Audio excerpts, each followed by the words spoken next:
Arizona Senator Kyrsten Sinema announced that she will not be seeking re-election this fall.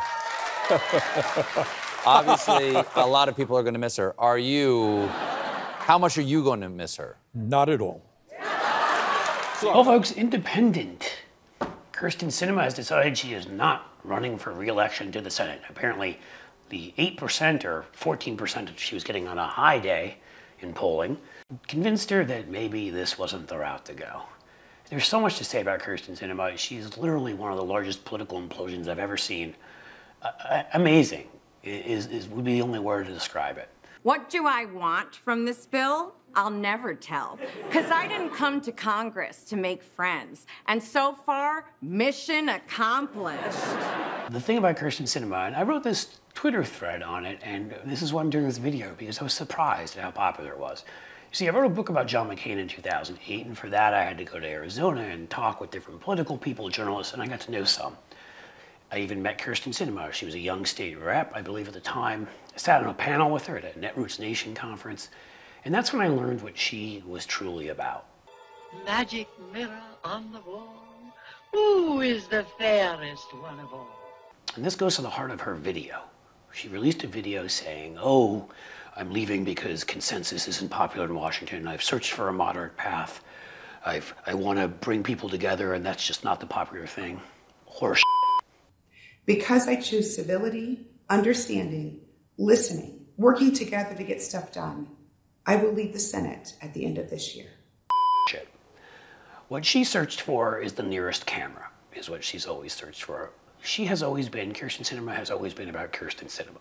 When I met her back then, at that time, she was bragging to me, as before we went on or after we went on and talked about McCain in Arizona, about how her great big social media following and how it was going to help her get to the next level, which it did. She became a U.S. House member and eventually U.S. Senator.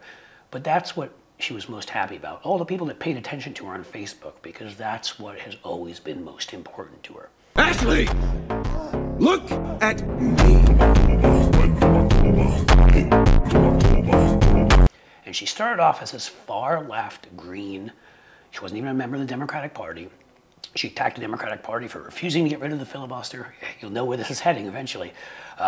She was a Naderite, and the Democratic Party was evil and corporate, and that's because it got her lots of attention in media. Everything that she loved, everything a narcissist could desire.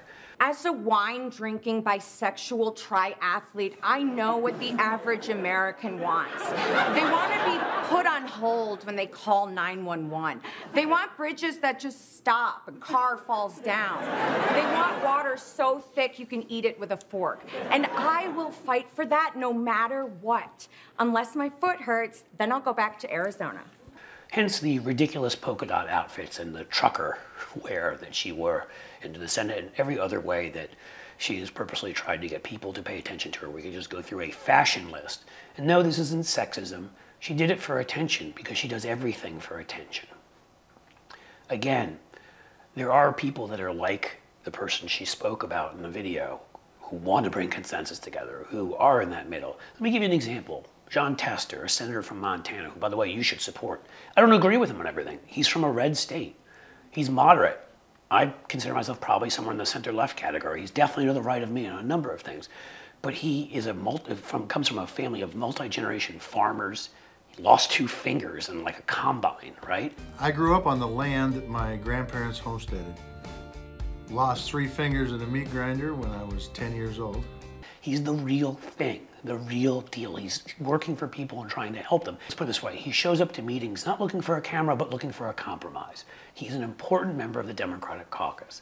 There are others like that. Mark Kelly from Arizona comes to mind. When we had Doug Jones from Alabama, authentic people that were looking for compromise.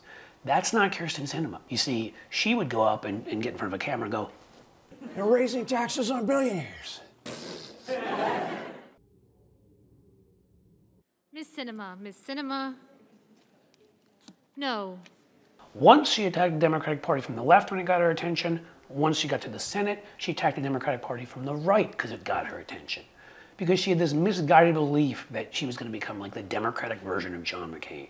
What world is she living in? And the fact of the matter is that we're in different times. We've got a authoritarian fascist threat. People aren't looking for a democratic maverick. We don't need somebody like her who just stands up against us and blocks everything. Remember, the filibuster that she yelled about 10 years ago is still there because of her.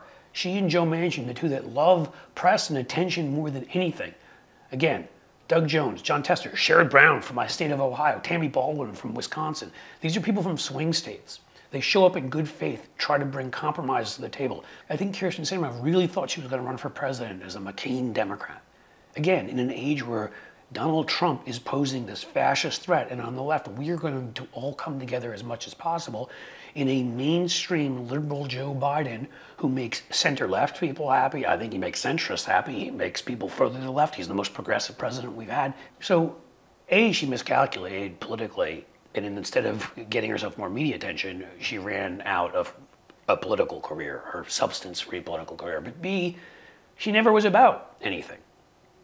The Seinfeld, you could say, of politics. She was whatever she needed to be. She's like a Ted Cruz or a Marco Rubio, but in the Democratic Party, and we're not used to having those types. We get rid of them.